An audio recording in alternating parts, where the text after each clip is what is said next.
There's no reason. Section 214B, your application is denied. Of course, what they are doing, they have a printed form about explanation of 214B, which explains something in legal terms, and they still don't understand. Why will the American consul not give a visa to my father to visit me, or coming for to graduation ceremony, or somebody coming for a medical treatment here, or attend a conference here? Whatever reasons, so many of these things, David, I see all the time. And today's program, we want to explain to the people, why does that happen? What is section 214B? That's what you do, and then I can make my own comment. So please tell our viewers, what is 214B, why the council is denying, where that discretion comes from, and what are the options? Right. Well, Michael, as you know, Section 214B is a section of the Immigration and Nationality Act. And what Section 214B says is that an individual who's coming to the United States has to not have immigrant intent if they're coming as a visitor. Right. So they have to have non-immigrant intent.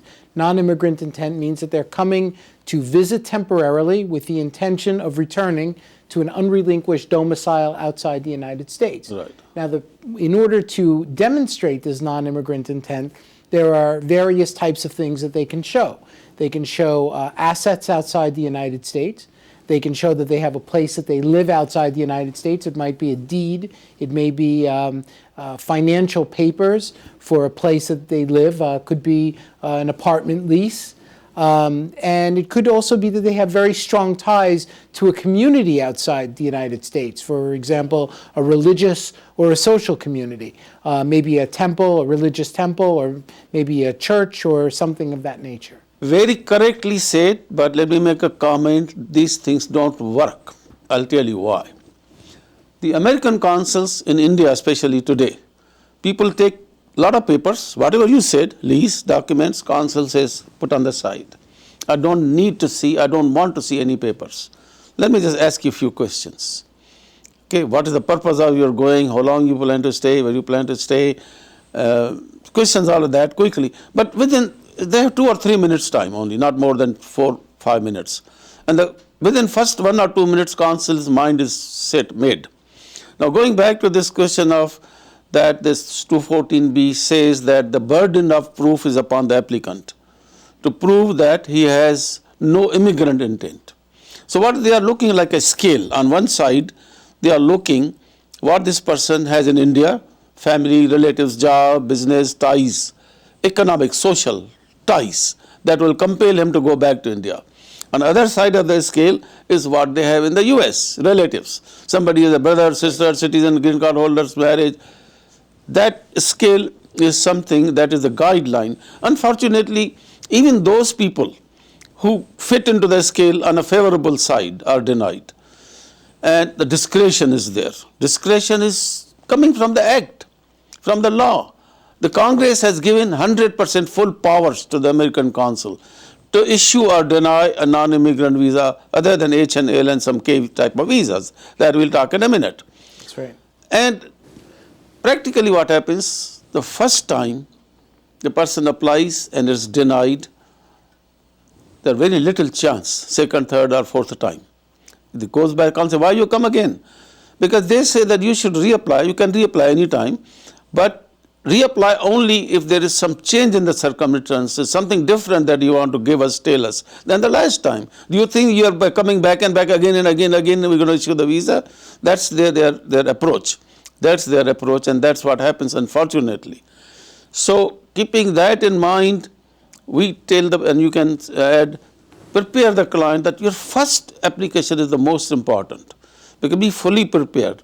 If you don't know, consult a good experienced attorney.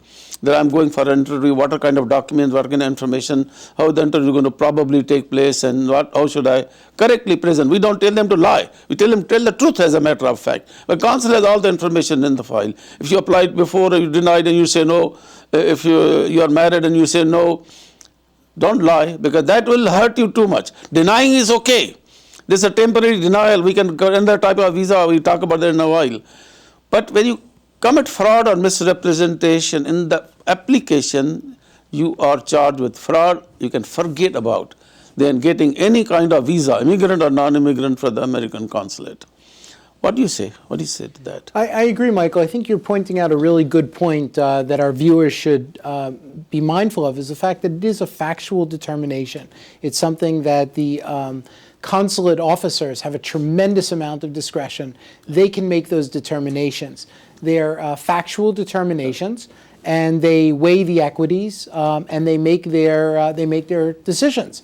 And I think that this is probably a good time for us to point out to our viewers that, and I get this all the time, probably as you do too, is that our clients or potential clients come in and say, well, we read in a chat room as follows. And they tell us about what they read in the chat room and why, let's say someone in the chat room said that they got their visa approved for this reason, but every single case is different. Chat rooms conversations don't help. Exactly. Every single case is different, and it takes a qualified legal professional to take a look at the equities and to take a look at the particular facts and circumstances of the case that's being presented to help to understand what the probability or possibility is of having a case like that approved. And David, let me update you with you. It's the old thing. Many years ago, the process was different in India. You apply. If you are denied twice,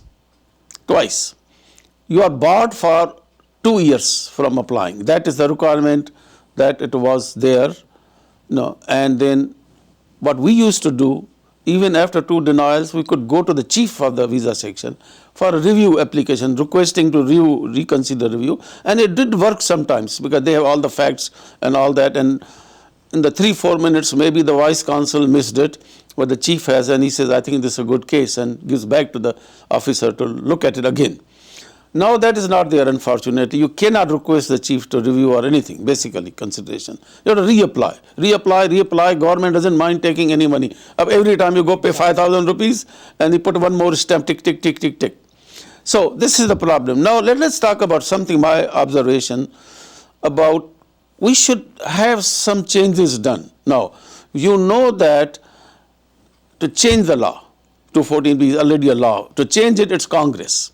President Obama or administration cannot change the law, but they provide guidelines. They provide guidelines to the rulemaking process for regulations as to how to implement. Exactly. There the administration can say how to implement, how to prioritize, like we had the prosecutor discretion before.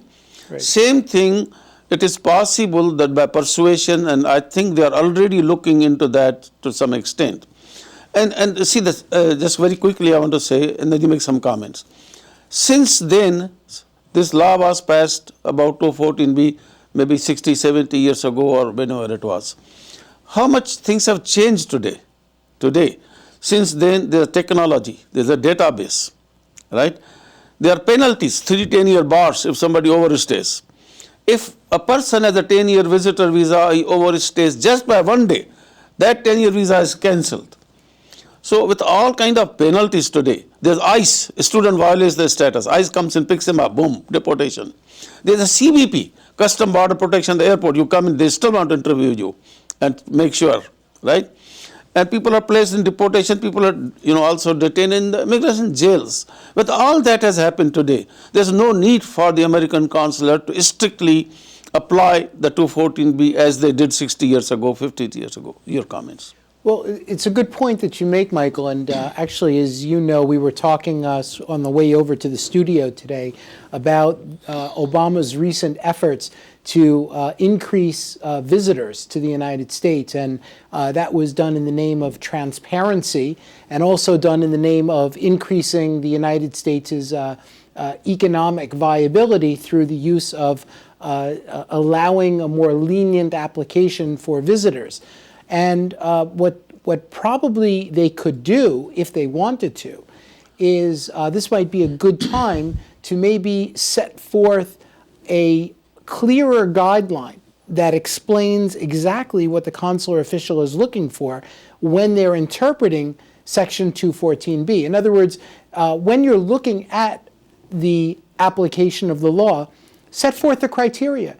Tell us exactly what you're looking for, and then in the event that the officer, the consular officer, makes a determination that might be adverse, then at least what we have is the ability to go back to the Bureau of Consular Affairs by sending an email through a process which we know called LegalNet, and possibly getting a determination to say, well, they inadvertently misapplied the law. So it becomes a legal determination instead of a factual determination.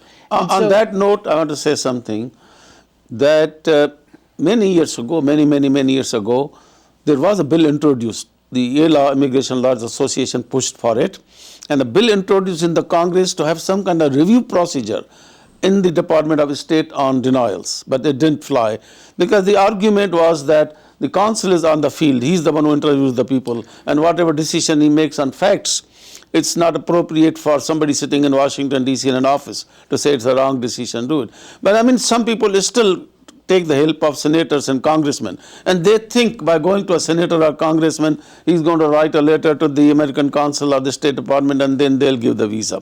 Doesn't happen. Very rarely, I would say that most of the time, senator, congressman sends a letter and they have a template kind of reply that thank you very much for your letter. We have reviewed this again and we do not think this person qualifies, meets the requirement of 214B. Well, Michael, it's interesting that you mentioned that because actually I used to work in Senator Bradley's office in Washington, D.C. on Capitol Hill, and we used to prepare those letters. And that's exactly what they were. They were form letters. And the senator at least shows to the person, listen, we tried and this is the letters we got from replies, so goodbye. Now, in all fairness, I think at some point in the Congress should really revisit the issue of 214B, put some kind of clear guidelines as you mentioned, but I think even administration can put the guidelines. In implementing 214B, these are the guidelines. For example, I tell you, remember Condoleezza Rice, she was the Secretary of the State, President Bush's time? Yeah, previous. She issued a memo to all the consuls that the students who are applying, you should look at their intent in terms of today when they are applying. Don't look in the crystal ball for the future. And there were a lot of student visas they were denying. They were denying because the student was coming to a small community college or a school. Mm-hmm. So I saw that a lot, that if a student was coming to Harvard, to Princeton, to Johns Hopkins, to Yale, Ivy League, oh, they were very happy. They will, without much hassle, they will issue. So, but that's not fair. The people who have a lot of money, they can afford to go, they can afford to get admission. They are middle class families that they want to go to a smaller college or an institute which is better for them in that particular course. So it was a very important, very nice guideline that the Department of State gave. I have a copy of that actually also. Now, unfortunately, the implementation part has not been that good, and I think going forward, you, me, and through ELA will try to work on this, but hopefully all this information will be very helpful to you in dealing with such denials. And of course, David and me, we are always here. Anytime you need your assistance, you need some matter to be reviewed, please contact us. Our name, address, telephone number is shown on the screen. Thank you very much and goodbye.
Viewers, welcome to our program, Immigration and You. I am your immigration attorney, Michael Fulwani, and once again, I have my partner, David Nachman, with me. And David, welcome. Thank you, Michael. And you know, today's, Namaste, Adab, Sat Sri Akal. very good, very good, thank you. Okay, with that note, in today's program, we want to talk about a very important subject. It is time that you know all about H-1B visas, because last year's quota was finished and the filing for the 2012-13 year starts from April 1st. So the next few weeks, it would be time for you to apply for an H-1B visa. Now, so many different issues today. I mean, we can just talk the whole 1 hour on H-1B and the related issues, but we have a limited time, so let's try to be brief on a point by point. And any of the viewers, I think they have a lot of questions, they can always email to us, of course, and we'll be happy perfect. to. So let's start with the H-1B visa. Briefly, tell us, what is H-1B visa and why is it so different, and why Section 214B does not apply? Okay, We well, talked about the last program, remember? of course. Yeah. The H-1B visa is it's a non-immigrant work visa for professional and specialty occupation workers. It's a dual intent visa, which means it's tremendously powerful, which means that it doesn't matter whether or not you intend to immigrate to the United States or not. And that's the reason why what we do is we usually tell individuals who have H-1B that they can initiate the green card process, whereas we're a little leery to do that if an individual has a non-immigrant visa like an F or a visa like a B2, so a B1, B2. So that's the H-1B in a nutshell. I just want to make a comment on that. Once upon a time, many years ago, I used to practice, and the H-1B visas were also subject to 214B. They were not dual intent. There are no dual intent. That's right. So somebody will apply, it doesn't matter, H visa, L visa, how all this big problem was there on. I think L was there already in dual. But H visas, and then the Congress changed it because there were a lot of complaints from the employers. And employer lobby was the most strongest, is today also. So then they changed the law, and this thing that we are talking about is if a person has to apply for visitor, student, any kind of visas, they said 214B denied. H-1B visa they cannot do anymore, L1 cannot do, because that dual intent, what it means really in practical terms, if a person is married to a US citizen, married to a green card, has a brother, sister, parents in the US, has applied for an immigrant visa, has applied for a labor certification, any of those things, council sees on the 214B issue on the visitors, students, J1s, just denies right away. Oh, no, you have immigrant intent clearly. H-1Bs, it doesn't matter. That's Even right. if a person is married to a US citizen, green Right. card holder, and they say, I want to bring my wife with me. I say, yes, there's only one way, that even if you are a citizen, you applied for the wife, it may take about a year or so for her to come. But if she's a professional, you can find an employer, we can do an H-1B within 1 month, she can come on an H-1B visa, even if there's a petition filed. And I think it's important, Michael, that we also just take a short detour to let our viewers know what other work visas are dual intent. We should also mention that the L L1s. is a intracompany transfer visa, is also a dual intent visa, as is the O visa for artists and for extraordinary ability. Those are also dual intent. Art, scientists, As are, business, anyone, a lot of individuals with extraordinary ability in the arts, sciences, or business. Also, the P visa is a dual intent visa. Those are for individuals who are coming as athletes or individuals who are coming on cultural exchange programs. Right. And of course, the K visa, which we know, Fiancés. even though fiancés, that's also recognized as a dual intent visa. Yeah, but I'm saying some of these categories require these talents and all that. But H-1B visa generally doesn't require much except a professional degree and experience and an employer that is willing to have. Generally which are much speaking, easier, that's correct, much exactly. easier, simpler, and easy to apply because most of the professional clients, their spouses, college graduate or something. Right, and the H-1B visa classification also has a lot of other powerful tools that are associated with it. One of them being that an individual who comes on an H-1B can seek extensions under AC-21 beyond the 6 years that they're normally allocated for the H-1B. So, and they're allowed to initiate the green card process. So this is the reason why we talk to our clients about possibly pursuing the H-1B visa before they go into the green card Let's talk about the classification. question comes from students all the time. Students on F1 visa, some of them have OPT, but that is going to expire in June, July, or August or somewhere. Right. And generally we tell people to change the status. You must maintain a status all the way up to October 1st. Because even if you can file in 1st of April, you cannot start working before 1st of October. And you must maintain the status. But there's something called a gap.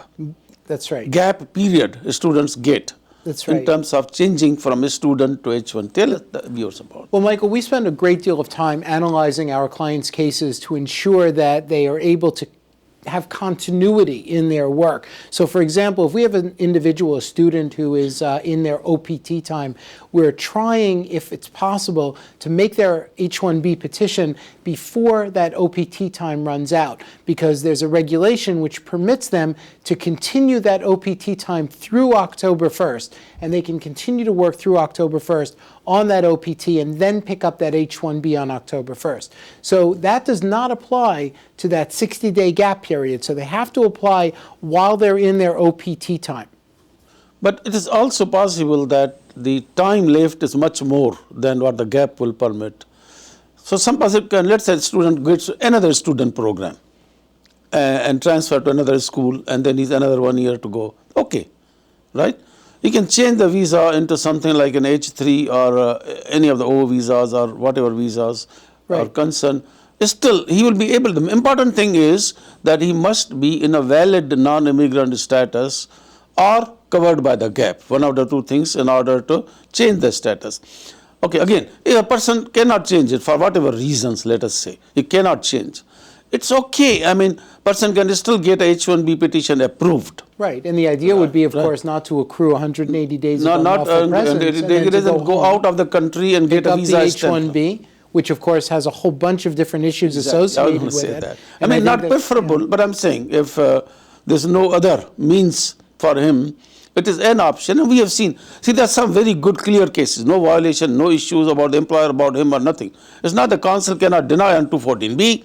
So what is the council going to deny on what basis? He can keep it holding, pending 221G for a month, 2, 3, but ultimately, if everything is fine, he will issue the visa and stamp the passport. Right? That's right. So I think, Michael, what you're mentioning here, sort of subtly, which I'd like to sort of bring out for our viewers, is that if they're thinking about doing an H-1B and the employer has been under investigation, or the employer has not paid the appropriate federally mandated prevailing wage, if, let's say, an employer has been under investigation by the U.S. Department of Labor for wage and hour violations, or if there's some other issue, for example, an employee has moved from one particular site to another site and not given appropriate notice to the USCIS, these are all bases, and they were highlighted in the Neufeld memo a couple of years ago that came out. These are all bases for the U.S. consulate to potentially deny that H-1B So what and you are to cause saying, problems David, what to you are the saying, if correct me if I'm wrong,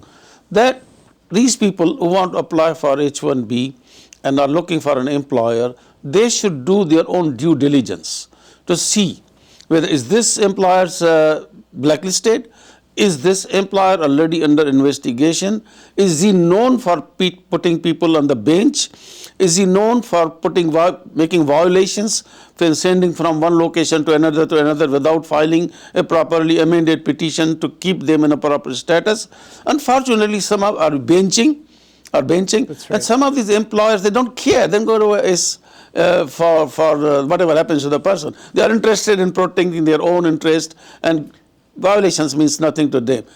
Keep away from those kind of employers, because in the end of the day, you can get into trouble, right? Would you say? I absolutely agree with you, Michael. And one of the great ways that we have at our fingertips to find out potentially whether your employer has had issues with the U.S. Department of Labor is to go online and check. A lot of these investigations are made public. The U.S. Department of Labor publicly publishes this information. So you can find out whether or not the H-1B employer has been under investigation or if there's an investigation pending. Also, let's talk about changing the status. There are people that are sitting in India that is straightforward. Petition is filed, petition is approved, they go to the American consul, apply for the visa. If everything is okay, they get a visa stamp and they come here. Fine.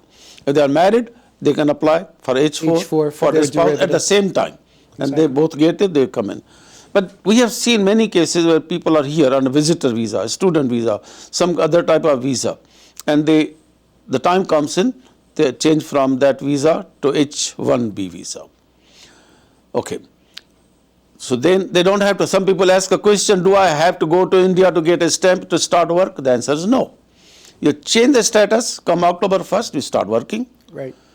However, if you have to go abroad, travel abroad, okay, and you have changed the status, you have to have a stamp to come back. That I-94 is not going to help you to travel back from India. You must go to the American consulate and apply for the visa stamp. There comes the other issues. A lot of problems come in. Talk about that. Why would the consul refuse to stamp, put a stamp H-1B? Well, there could be any number of reasons why the stamp could be denied. But Michael, before we get to that, I just want to quickly also mention that we have this question that happens a lot where we have an individual who's on an H-1B with a previous employer.